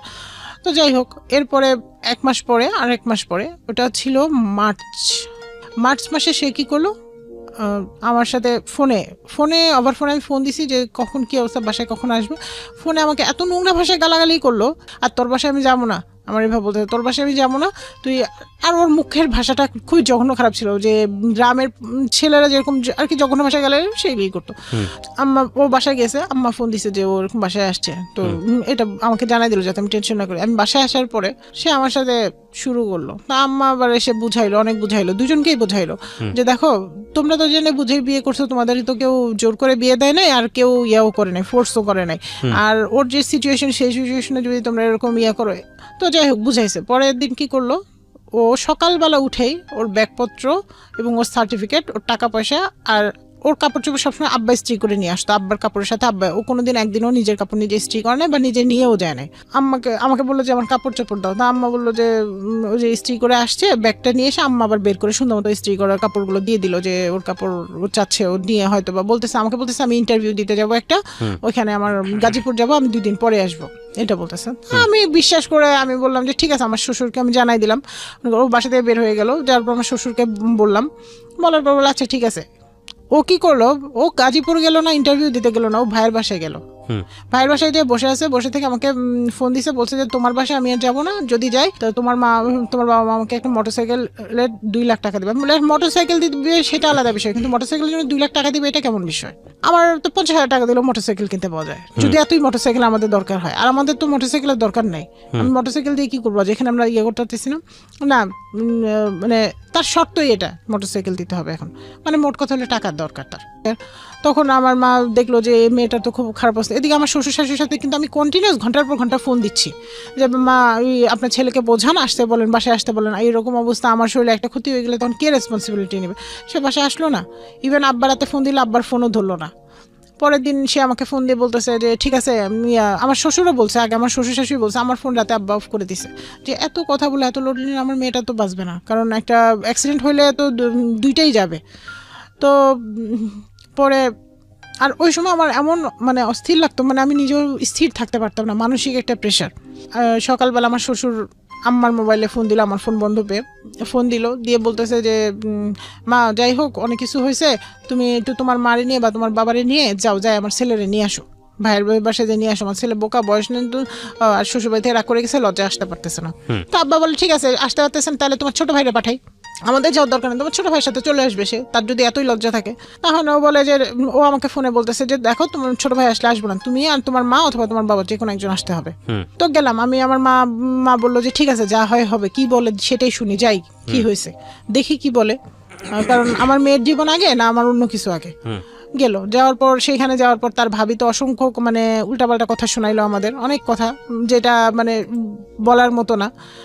আমার দেবররে কি দিছেন, আমার কি দিছেন, আপনাদের সাথে বিয়ে দিছি দেখে আমার দেবররে এরকম নির্যাতন করতেছেন, শারীরিক মানসিক টর্চার করতেছেন, মানে অনেক কথা, আরও কথা বললো। আমাদের যত অকথ্য ভাষায় গালাগাল করা যায় তার ভাই শুনলো, সেও শুনলো। তখন আম্মা কিছু কথা সে মিথ্যা বলছিল, আম্মা মুখের উপর বললো যে বাবা তুমিও তো একটা মায়ের সন্তান, তুমি তো বলো এই কথাগুলো, তোমাকে আমি কোনোদিন বলছি? সে বলে না। তাহলে তুমি এখানে এসে কেন মিথ্যা কথাগুলো বললা, কেন তোমার বাবার কাছে মিথ্যা কথা বললা? বলে আমি তো বলি না। তখন আমার মা বলতেছে দেখো তুমি বড় ভাই, তুমি তোর বড় ভাই তোমার সামনে আছে, সো তুমি বিচার করো এখন যে এই ছেলেটা কেমন মিথ্য। তো বলে যে ঠিক আছে আন্টি ও যাবে, তবে ও আর বললো যে মোটরসাইকেলের জন্য টাকা। তখন আম্মা বললো যে আমার মেয়ের জীবন আগে, টাকাটা আগে না, তুমি এরকম কয় টাকা চাও, কয় টাকার মোটরসাইকেল, এটা কি আমরা দিতে পারবো না? তোমার এই যে চাকরি লাগতেছে, এটা লাগতেছে, ওইটা লাগতেছে, তোমার সারাক্ষণ প্রবলেম, এত সমস্যা থাকলে আমরা কিভাবে ইয়ে করবো? ঠিক আছে তোমার এই যখন সাথে আরেকটা বললো আমি কোনো সংসার খরচ দিব না, যা সংসার খরচ লাগবে আপনার মেয়ে চালাবে, এটা সামনাসামনি বলে দিল, সামনাসামনি বললো। আমার মা সবকিছু মেনে বললো যে ঠিক আছে তোমার 1 পয়সা দেওয়া লাগবে না, আর টাকা ওইটা মোটরসাইকেলে তো ঠিক আছে ওইটা আমি দিব, বাসায় আসবো। পরে বাসায় আসলো, আসার পর মানে খুব ভালো মানুষ, তখনকার বিহেভটা অনেক ভালো। তখন সে আমাকে বললো সরি আমি অনেক ভুল করছি, আমি চলে গেছি, আমি সরি এইরকম বললো। ইভেন আমার মার হাত ধরে ক্ষমা চাইলো যে আমি না বুঝে অনেক কথা বলে ফেলছি, ভুল করছি, ক্ষমা চাইলো। আম্মা বললো যে যেহেতু ছেলে হইলো তো ক্ষমা করতাম, অসুবিধা নেই, ঠিক আছে তোমরা যদি হ্যাপি থাকো দ্যাটস অল। পরে আম্মা 2 লাখ টাকা দিয়ে দিল। এরপরে ওর ফার্মাসিউটিক্যালসের চাকরি হয়ে গেল। যখন মানে চাকরিটা পেলো, মানে তখন আমার সাথে আরেকটু দুর্ব্যবহার, মানে তার তো ভালো কিছু হয়ে গেছে, এখন তার আমার সাথে দরকার নেই, আমার সাথে দুর্ব্যবহার। ইভেন আমার বাচ্চা হওয়ার টোটাল খরচ কিন্তু আমার বাবা বেয়ার করছে, সে 1 পয়সাও দেয় নাই। বা ইভেন তার ভাই বা সে, তার কাছে আমি নিজের টাকা দিয়েছি, নিজে 5,000 টাকা দিয়ে বলছি যে কোনো কিছু যদি লাগে তোমার কাছে, যেহেতু তুমি এই মুহূর্তে চাকরি ছেড়ে দিছো, হয়তো টাকা পাচ্ছ না, তো এই টাকাটা তুমি রাখো, যদি আমার প্রয়োজনে কিছু লাগে বা কোনো কিছু লাগে।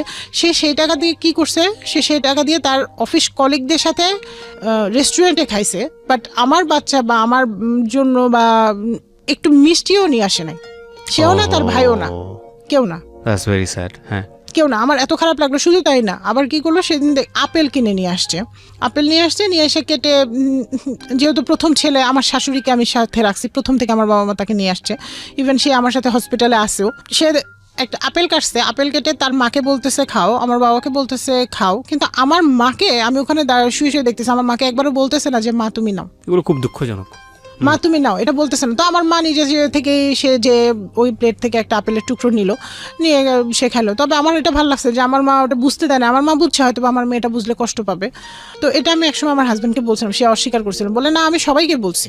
তো যাই হোক, বাচ্চা হওয়ার পর এরপরে বাচ্চা হলো, সে কি করলো, চাকরি পাওয়ার 1 মাস এখান থেকে বাসা থেকে অফিস করলো, ওর অফিসে গাড়ি দিয়ে যায় নিয়ে যায়। 1 মাস পরে সে চলে গেল।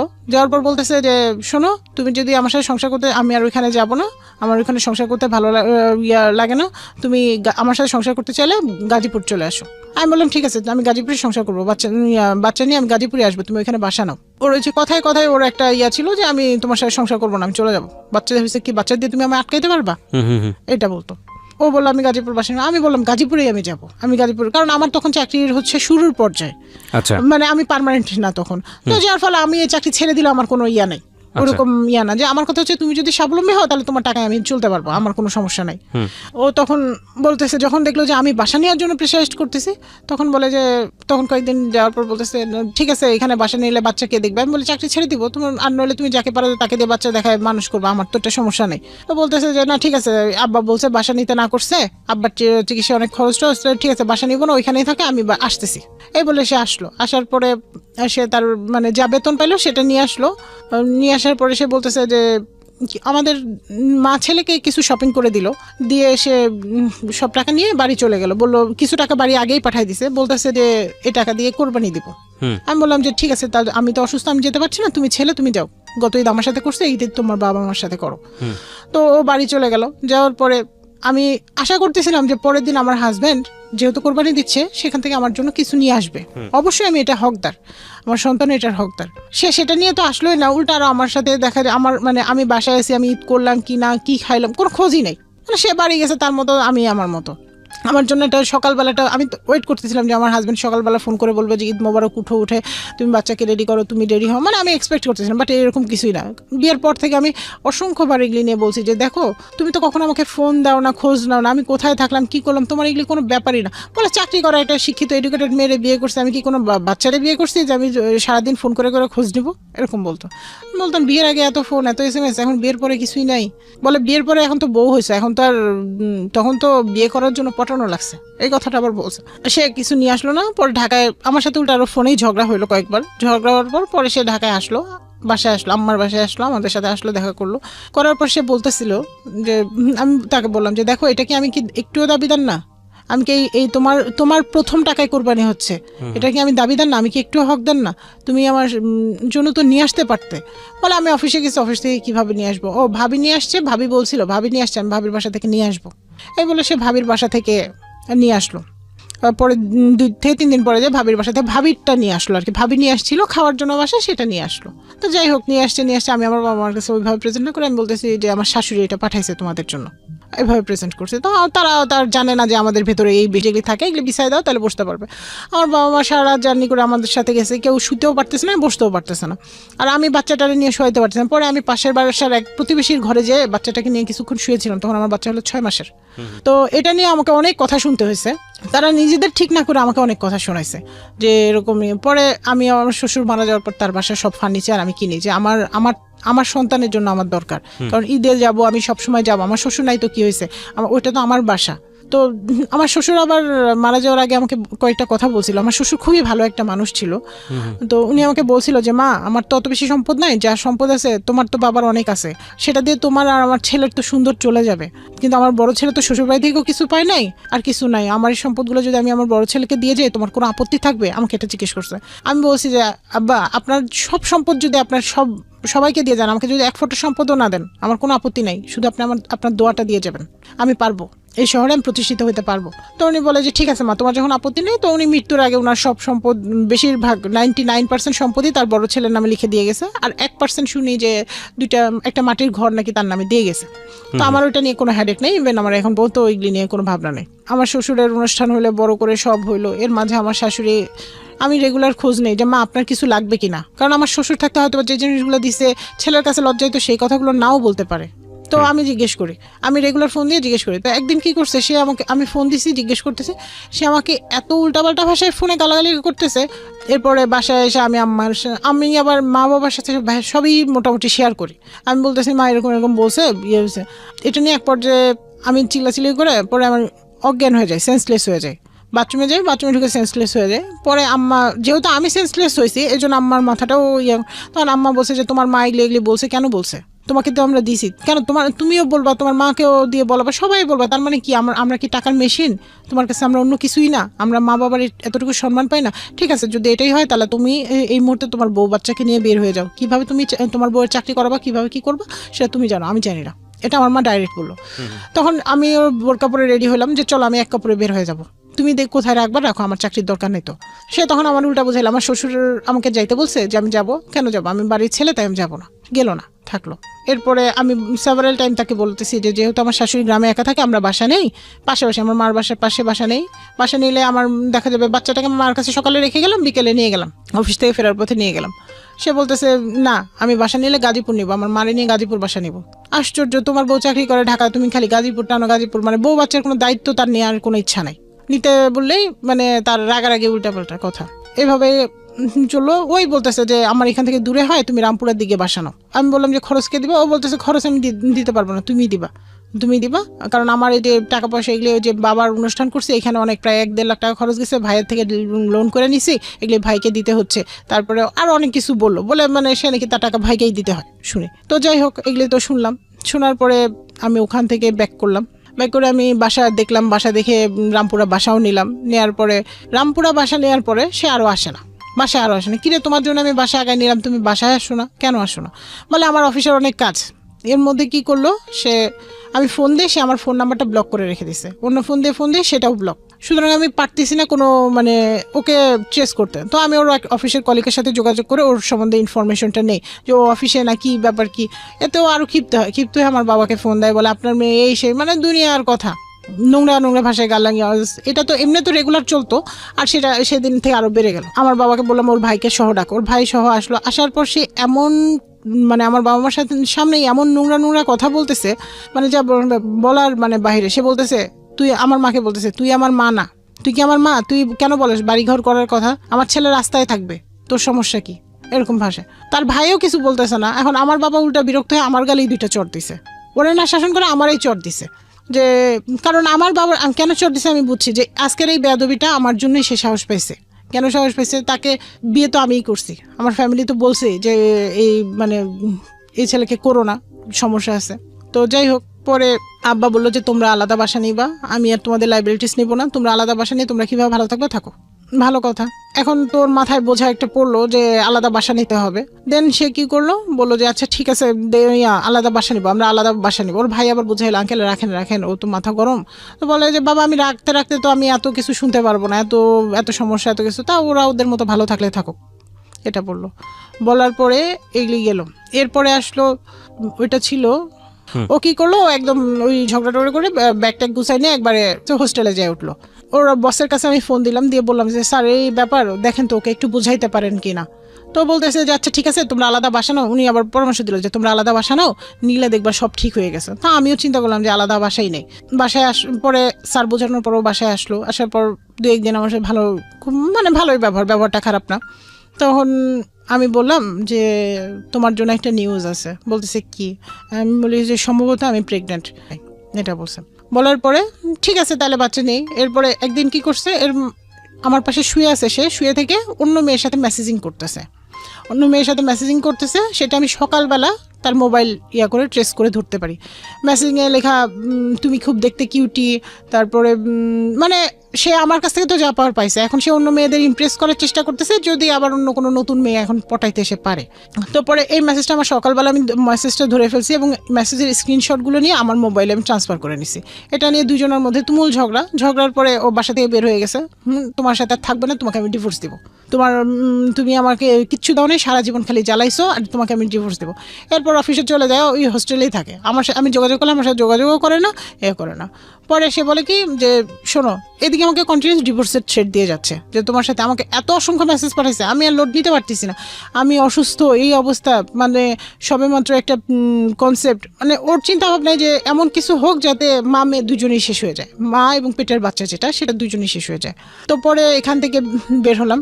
আমি বললাম যে না, কিছু একটা করতে হয়। তখন ও বলতেছে, ওকে আমি ইমপ্রেস করার চেষ্টা করলাম। তখন ও বলতেছে যে শোনো, তুমি যদি আমার সাথে সংসার করতে চাও তাহলে তুমি তোমার বাবাকে নিয়ে আমার ভাইয়ের বাসায় আসবা। আমি তখন বললাম যে আমি একা আসি, আমার বাচ্চাকে নিয়ে আমি একা আসি, তুমি যেখানে রাখবে আমি সেখানে থাকবো, আমি তো বাবাকে নিয়ে আসার দরকার নেই। বলে না, তোমার বাবাকে নিয়ে আসবে। মানে সেখানেও তার আরো কিছু শর্ত থাকবে, কিছু চাওয়া থাকবে। গেলাম, যাওয়ার পরে সে আমার বাবাকে ওইখানে বললো যে 2 লাখ টাকা আরও দিতে হবে ফার্নিচার কেনার জন্য, যে বাসা নিতেছি ফার্নিচার কেনার জন্য 2 লাখ টাকা দিতে হবে। আর আপনি আর আমাকে বললো যে সংসার খরচের টোটাল দায়িত্ব তোমার, আমি কোনো কিছু জানি না। আমি বললাম আচ্ছা ঠিক আছে। তাও কারণ আমার মনে হলো যে আমি বাচ্চাটাকে নিয়ে, যেহেতু আমার মানে পেটে একটা বাচ্চা, মানে তার লাইফটাও তো সেভ করা দরকার। কারণ বারবার ওই সময় আমার কন্ডিশনটা এতটা ক্রিটিক্যাল হয়ে গেছে যে বারবার মানে আমার ব্লিডিং হচ্ছে, প্রত্যেক মানে বাচ্চা থাকার পরেও ব্লিডিং হচ্ছে। ডাক্তার বলছে যে তোমার টোটালি রেস্ট দরকার, আর এই মেন্টাল প্রেশারগুলো নেওয়া যাবে না। তো যাই হোক, বসুন্ধরায় আমরা অফিসের পাশে আবার বাসা নিলাম। আমার অফিসের পাশে বাসা নেওয়ার পর আমার বড় ছেলেটাকে কেউ রাখে না, আমাকে সাথে করে অফিস নিয়ে যেতে হয়, নইলে ওইখান থেকে এসে রামপুর এসে বাবার বাসায় দিয়ে যেতে হয়। এইভাবে 1 মাস কন্টিনিউ করলাম। করার পর অফিস থেকে শোকজ লেটার করলো, ম্যাডাম জানাইলো যে তোমার এরকম তোমার উপর এমডি স্যার নোটিশ করছে, তুমি যদি এইভাবে বাচ্চা নিয়ে অফিস করো, এইভাবে তোমার কাজের হচ্ছে, তোমাকে একটা সামনে আমরা একটা চিঠি দিব, শোকজ লেটার, যেটাকে বলে শোকজ লেটার। তো তুমি এটা থেকে বের হয়ে আসো, বাচ্চাকে নিয়ে এসো না। অফিস বললো? হ্যাঁ, অফিস বললো। অফিস বললো, যেহেতু আমি বাচ্চাকে নিয়ে ওখানে যাই। এটা বলার পরে অফিস থেকে আমি এসে আমি ওকে বললাম, বলে যে আরে তোমার চাকরি থাকলে থাক, না থাকলে না থাক, এই চাকরি নিয়ে আমার টেনশন নাই, এরকম বলতেছে। আমি বলি তাহলে সংসার বলে চলবে, তখনকারটা তখন চলবে। তো ঠিক আছে, আমি এখন তাহলে এখানে আর থাকবো না, তুমি যদি আমার বাবার বাসার পাশে বাসা নাও, আমি তোমার কখনো বাবার বাসায় যেতে হবে না, আমি বাচ্চাটাকে দিয়ে আসবো, নিয়ে আসবো, আমি এই লোডটা নিতে পারতেছি না। পরে সে কি বুঝলো না বুঝলো, সে নিল। এরপরে বললাম আচ্ছা ঠিক আছে। এর মাঝে তার ভাই 6 লাখ টাকা দিয়ে গাড়ি কিনলো। আমি চিন্তা করলাম এই টাকাটা কোথায় পাইলো। এক্স্যাক্টলি আমারও প্রশ্ন তাই। হ্যাঁ, এই 6 লাখ টাকা কোথায় পাইলো? তার ভাই সংসার খরচ দেয় না, সেই বিষয়ে শাসন করে না, কিছুই করে না, অথচ 6 লাখ টাকা দিয়ে তার ভাই গাড়ি কিনলো। শেয়ারে কিনছে, সে বলে যে শেয়ারে কিনছে আরেকজনের সাথে। তো যাই হোক, দেখতাম যে ভাবির মানে আমার চেয়ে ভাবির খোঁজটা অনেক বেশি নেওয়া হতো, যে কোনো প্রতিদিন মানে রেগুলার ভাবিকে ফোন, ভাবির বাচ্চার খবর, ভাবির খবর, ভাবি কোনো টাকা পয়সা লাগবে কিনা সেটা মানে সেটা জিজ্ঞেস করা সব। কিন্তু আমার কিছু লাগবে কিনা বা আমার কোনো কিছু প্রয়োজন কিনা কোনোদিন জিজ্ঞেসও করে না। আমার এই বিষয়গুলো খুব দৃষ্টিকটু লাগলো। কিরে আমাকে জিজ্ঞেস করে না, আমাকে না জানায় তার ভাইয়ের বাসায় যায়, তার ভাইয়ের অ্যাবসেন্সে তার ভাবির সাথে গল্প করে আসে, বাট সে এইগুলি বিষয়ে কিছুই জানে না। আমি তার বিভিন্ন মোবাইল থেকে বিভিন্নভাবে ট্রেস করতে পারি। তো যেহেতু এই মেয়ের বিষয়টা নিয়ে আমার আরও মানে কনফিউশনটা ক্লিয়ার হয়ে গেল। পরে সে কী করলো, তার মোবাইলে ডাবল পাসওয়ার্ড দিয়ে রাখলো, যাতে তার মোবাইল আমি আর কোনোভাবে ধরতেই না পারি, ইভেন কল আসলেও রিসিভ করতে না পারি। যাক, যেহেতু আমার বাচ্চা পেটে, আমি এগুলি নিয়ে আর অশান্তি না বাড়াই। এভাবেই মানে চলতে চলতে রমজান মাসে সে আমরা বললো যে ল্যাপটপ কেনার জন্য একটা টাকা দিতে হবে। এই বলে সে ল্যাপটপের জন্য টাকা চাইলো। তখন আমি এটা নিয়ে, আমার কথা হচ্ছে যে এখন সামনে প্রেগনেন্সি পিরিয়ড, কত টাকা লাগবে জানি না আমরা সিজারিয়ানের ক্ষেত্রে, তো তুমি এগুলি কেন করতেছে বলে না। পরে আমার সাথে ঝগড়া করে আমার বাবারে ফোন দিছে, আপনি আসবেন সেই ইফতারির টাইম, আপনি আসবেন, এসে আপনার মেয়ের সমাধান করে যাবেন, কি করবেন না করবেন আসেন, সামনে এসে বলবো। মানুষ যেখানে ইফতারি করার দাওয়াত দেয় সেখানে সে বিচার করার দাওয়াত দিতেছে। তো আমি ন্যাচারালি আমার বাবাকে ফোন করে বললাম যে তোমার আসা দরকার নেই, এরা এগুলি সারা বছরই করবে, এগুলি নিয়ে তোমার থাকা মনে দরকার নেই, তোমার আসা দরকার নেই, যা পারে করুক, বলছে বলুক। পরে আমার বাবা আর আসে নাই, আমি না করাতে আমার বাবা আসে নাই। আর আমার ছেলেটা বেশিরভাগ সময় দেখা যায় আমার বাসায় থাকে, আমি যাই নিয়ে আসি দিয়ে আসি, এরকম করে চলে। ইভেন আমার শাশুড়িও যায় থাকে, আমিও থাকি। এভাবেই চলতে চলতে বাচ্চা হইলো। বাচ্চা হওয়ার পরে আর এর মাঝে তাও কিছু হইলো, আমাকে অকথ্য ভাষায় গালাগালি আর গায়ে হাত তোলা, এই বিষয় দুইটাই ছিল। সে গায়ে হাত তুলতো। যাই হোক, পরে বাসায় আসলাম। বাসায় আসার আমার মার বাসায় রাখলো। 2 সপ্তাহ পরে আমি বাসায় গেলাম, জোর করেই গেলাম, আমার শাশুড়িকে নিয়ে জোর করে বাসায় গেলাম। যাওয়ার পরে আমার বাসায় বাজার করে না, উল্টা আমার গায়ে হাত তুলে আমাকে টর্চার করে আর বলে কথায় যে তুই টাকা দিলে দে, না দিলে তুই। তখন গায়ে হাত তোলাতে চলে গেছে? গায়ে হাত তোলা আগেও তুলতো, কিন্তু তখন আরো বেশি হইলো পরিমাণটা। ইভেন কাজের বুয়ার সামনে গায়ে হাত তুলে, মানে কাজের বুয়ার সামনেই গায়ে হাত তুলে এবং গালাগালি মুখোমুখি যা আছে করে আমাকে বললো, অ্যাট লাস্ট বললো যে তুই হয় কাবিন নামা নিয়ে আসবি, ডিভোর্স নিয়ে যাবি আমার কাছ থেকে, আর নইলে টাকা নিয়ে আসবি, টাকা দিবি, তোর ওই যে অ্যাকাউন্টে যে টাকা আছে সেই টাকাটা আমাকে দিবি। দিয়ে আমি যে অ্যাকাউন্টে তখন কত টাকা ছিল? আমার প্রায় 13-14 লাখের উপরে টাকা ওই সময়টাতে। ওটা লোভ ছিল ওর প্রতি? হ্যাঁ, ওর লোভ ছিল আমার প্রতি, টাকার প্রতি একটা লোভ ছিল। কারণ ওই টাকা দিয়ে তো আমি সংসার সব মিলে ম্যানেজ করে চালাইতাম, আবার সব গেট টুগেদার থেকে সব কিছু। পরে যাই হোক, আমি সেদিন ও তারাই দিল, আমিও বাসা থেকে বের হয়ে আসলাম। আসার পরে কেউ আমার ওরা মানে বাসায় নিয়ে যাওয়ার জন্য বা কেউ মানে ওরকমভাবে কেউ খোঁজ নেয় নাই। ইভেন তার ভাইও আসছে সেদিন, তার মাও ছিল বাসায়, তার ভাবিও আসে, কেউ বলে নাই যে বউকে বাসায় নিয়ে আসি, যা হবার হয়েছে আমরা যাই, যে নিয়ে আসি। নিয়ে আসলো না, যেও করলো না, উল্টা সে বারবার মেসেজ দিচ্ছে যে তোমাকে আমি ডিভোর্স দিব, তুমি রেডি হও, তোমার বা গার্ডিয়ান নিয়ে বসো। কারণ সে এখন আর আমার কাছ থেকে টাকা পাচ্ছে না। অনেকভাবে তার অফিস কলিগ থেকে শুরু করে অনেকভাবে তাকে ইয়া করার চেষ্টা করলাম। তাকে পরে একদিন তাকে নিয়ে সব তার ভাই সহ তাকে নিয়ে আবার বসা হইলো। বসে সে সবার সামনে আমাকে প্রপোজাল দিল যদি আমি ফ্ল্যাট সেল করে দেই, মানে আমি এর মধ্যে কি করছি ইনসিকিউরিটির কারণে আমি ওই টাকাটা দিয়ে, যেহেতু বাসা ভাড়া দেওয়া লাগতেছিল, আমি চিন্তা করছি ফ্ল্যাট সেল বলতে মানে হ্যাঁ আমি ওই যে বাসা থেকে ও যে আমাকে বের করে দিল, দেওয়ার পরে যেহেতু টাকাটা চাচ্ছিল আমি ইনসিকিউর ফিল করতেছিলাম, তো আমি আর ও একটা ফ্ল্যাট দেখেছিলাম। আচ্ছা, তো সেই ফ্ল্যাটটা আমি বুকিং দিয়ে দিলাম, এই টাকাটা দিয়ে বুকিং দিয়ে দিলাম আমার বাবার সাথে পরামর্শ করে যে আমি যদি লোনও করি তাহলে ওই টাকা দিয়ে আমি আমার বাসা ভাড়ার টাকা দিয়ে আমি লোন শোধ করবো আর ওর টাকা দিয়ে ও সংসার চালাবে, এটা চিন্তা করে। ওকে মানে আগে জানতো কিন্তু বুকিং দেওয়ার সময় ওই মুহূর্তে জানো। তবে আমি ওই দিন বুকিং দিয়ে আমি ওর ভাইয়ের সাথে আগে পরামর্শ, ভাইকে বলছি যে ভাই এই করছি আমি, এটা বড় ভাই যেহেতু সে তো জানাইছে। ও এসে শর্ত দিল যে আমার সাথে গাজীপুর চলে যেতে হবে, চাকরি করা লাগবে না, আর হচ্ছে যদি পারে চাকরি করতে সেটা পরের কথা, ও যদি বাচ্চা মেনটেন করে করতে পারে পরের কথা, আমি জানি না, সেটা আমার দায়িত্ব না, ওর দায়িত্ব। আর ফ্ল্যাট সেল করে টাকা নিয়ে আসতে হবে। আমি তো এই শর্তে রাজি হব না। আগের দিন ডিভোর্স দিয়ে এসে পরের দিন সে আমাকে 5,000 টাকা আমার অ্যাকাউন্টে দিল, আমি জানিও না। যাই হোক, এরপরে সেই বলতেছে ডিভোর্স লেটার পাঠাইছি, পাইছো, রিসিভ করছি, করে দেখি এরকম কোনো কাজের সিল নেই, কোনো কিছু নেই। আমি কমিশনার কার্যালয়ে ফোন দিলাম খোঁজ নিতে যে কি আসছে কিনা, তো ওনারা বললো যে আপনারা আসেন, আমি এখন কোনো চিঠি পাই নাই, তবে আপনারা আসেন। ওনারা ওই পক্ষ ডেট দিল, এই পক্ষ আমাদেরও ডেট দিল। যাওয়ার পরে ভাইয়া সেখানে তারা মিউচুয়ালের কিছু কথা বললো না, আমি যা বলি সেটাতে আমার দোষ হয়ে যায়, আর ছেলে যা বলে সেটাতে কোনো দোষ নেই, মানে ছেলের পক্ষ থেকে নিশ্চয়ই কোনো কিছু ইয়ে করছে, এবং বললো মেয়ের মাথায় গন্ডগোল আছে, আমি পাগল। আমাকে মেসেজও দিছে সেই মেসেজগুলো, এবং শর্ত দিল মেয়ে বাবার গাজীপুর যেয়ে থাকবে, চাকরি করলে স্যালারি 30,000 টাকা ছেলের হাতে দিবে, আর ফ্ল্যাট বিক্রি করে টাকা নিয়ে চলে যাবে। এই কন্ডিশন কে দিয়েছে? ওদের গ্রামের চেয়ারম্যান মেম্বাররা। যেহেতু যে আমি ওই যে ডিভোর্সটা মানে সত্যি কিনা বা আমি তুলতে গিয়েছি, ওই যে সালিশি বৈঠকে একটা ইয়া হয় না, বিচার হয় না, এই কন্ডিশনগুলো দিয়েছে। ইভেন আমি যে চাকরি করি তো আমার স্যালারি টাকা, আর এদিকে আমার ফ্ল্যাটটা বুঝে পাইছি ভাড়া দেওয়া আছে, তো বলতেছে যে সেই ভাড়ার টাকাটাও ছেলে নেবে, মানে আমার সব টাকা ছেলে নেবে, আমার কোনো দায়িত্ব ছেলে নেবে না। এবং ওই ছেলেকে একটা লিখিত দিল। ও কি করলো, আমি এরপর আমার বাবা আমাকে পাঠাইলো, বললো মানুষের মন তো পরিবর্তন হয়, দেখো পারো কিনা। তো গেলাম ওর বাড়িতে, থাকলাম। ও আমার সাথে রাতে থাকতেছে, সকালে থাকতেছে, উঠে আমাকে বলতেছে তুই তো ফ্ল্যাট সেল করে টাকা দিবি না, তোকে তো আমি চিনি, তো তুই আমার ডিভোর্স দে, চল এখন যাবি মিউচুয়াল ডিভোর্স দিতে, যদি না যাস তাহলে ভালো হবে না। আমি বলতেছি যে দেখো এরকম মিউচুয়াল ডিভোর্স আমি দিব না, আমি কোনোদিন তোমাকে ডিভোর্স দিব না। তখন সে কি করলো, আমার গায়ে 2টা হাত তুললো, তারপর আবার বের হয়ে চলে গেল, বাসা থেকে বের হয়ে গেল। তারপর বললো যে আমি বাসা নিব, যদি পারস গাজীপুর আসবি, না পারলে ইয়া করবি। তো ফোনে যেয়ে ওইখানে রাতের বেলায় আমি বললাম যে কোনো হাজব্যান্ড কি এরকম আছে শুনছো যে ওয়াইফের সাথে রিলেশন করে যায়, 5 মিনিট পরে বলে যে চলো কাজী অফিসে যাই, মিউচুয়াল ডিভোর্স দিন। এই মেসেজটা দিছে। তখন সেই জন্য আমার বাবাকে ফোন দিছে, বলে যে আপনার মেয়ে আমাকে অকথ্য ভাষায় গালাগালি করতেছে। না, আব্বু বাইরে ছিল, এসে বলতেছে কি করছে। তো এটা নিয়ে পরের দিন আমি বললাম যে তুমি আমার বাবাকে বলতে গেছো কেন, এই জন্য তো আমার বাবা মেসেজ দেখছে, তুমি না বললে তো আমার বাবা মেসেজ দেখতো না। তো সে তখন কি করলো, সে আমাকে ওভার ফোনে বললো 3 তালাক দিল, 1 তালাক 2 তালাক 3 তালাক 52 তালাক। সে আবার ফোনেই বললো যে তোর সাথে আমি সংসার করবো না, তোর 3 তালাক দিলাম। এটার পর আবার একটু পরে ফোন দিয়ে বলতেছে যে সরি, কারণ এটা তো আমার কাছে রেকর্ড থাকবে, আমি তো শোনাইতে পারবো সবাইকে, যে না ঠিক আছে আমি বাসা নিচ্ছি, তুমি এখানে আসবা, আইসা ফ্ল্যাটটা সেল করবা, সব ইয়ে করবা, এগুলো বলতেছে। তো আমি বলতেছি যে দেখি, আমি চিন্তা করে দেখি। পরে ও বলতো যে আমি আসতেছি, একদিন পরেই বলতেছে আমি বাসায় আসতেছি, তুমি সব কিছু গোছাও, আমি গাজীপুর বাসা নিয়েছি, যাব। আমার বাবা তখন, আমি বললাম বাবাকে, তখন আমার বাবা বললো যে দেখো শোনো, আমি কয়েকটা কথা বলবো, তুমি বড় হয়েছো, তোমার ডিসিশন। এই ছেলেটাই পর্যন্ত যা করছে তাতে কি মনে হয়েছে যে এই ছেলেটা তোমার সাথে বাকি দিনে সুন্দরভাবে সংসার করবে? আর তোমার একটা বাচ্চার কোনো ক্ষতি হয়ে গেলে সেই লাইবিলিটিসটা কে নিবে? বা আজকে তুমি ভালো আছো সবার সামনে, এই ছেলেটা যা করতেছে, মনে করে একটা ক্রাইম ঘটায়, বললো যে এই ক্রাইমটা তুমি ঘটাইছো, তখন সেটা থেকে তোমাকে আমি উদ্ধার করবো কিভাবে? এখন তুমি ডিসিশন নাও, তুমি কি করবা না করবা, কারণ তোমার একান্তই লাইফ, তোমার জীবন, তোমার বাচ্চা, তোমার ডিসিশন। তারপরে সে আবার যায় চেয়ারম্যানকে দিয়ে আমার বাবাকে ফোন করে চেয়ারম্যান বলতেছে যে এরকম ফ্ল্যাট বিক্রি করে দিলে তো আর কোনো ঝামেলা হতো না, আপনি ফ্ল্যাট বিক্রি করে এখনো দেন নাই কেন? তখন আমার বাবা কিছু কথা বলে আপনার মেয়েই তো কোনোদিন অ্যান্সার দিতে পারছে এই পর্যন্ত, এখানে আসছিল তখনও তো কি বলছে, যা বলছে সবই তো আপনার মেয়ের দোষ, আপনার ছেলের দোষ কি পেয়েছেন? তখন আর মানে আব্বা যখন বলতে নিচ্ছে তখন সে ফোনটা কেটে দিছে, এরপর আর ফোন ধরে নেয়। তো পরে এরকম বারবার টাকা চাইলো, পরে আমি কোর্টে গেলাম যে ঠিক আছে আমি কেস করি। লয়ার কি করলো ভাই, লয়ার আমার মামলাটাকে 12টা বাঁচাইলো।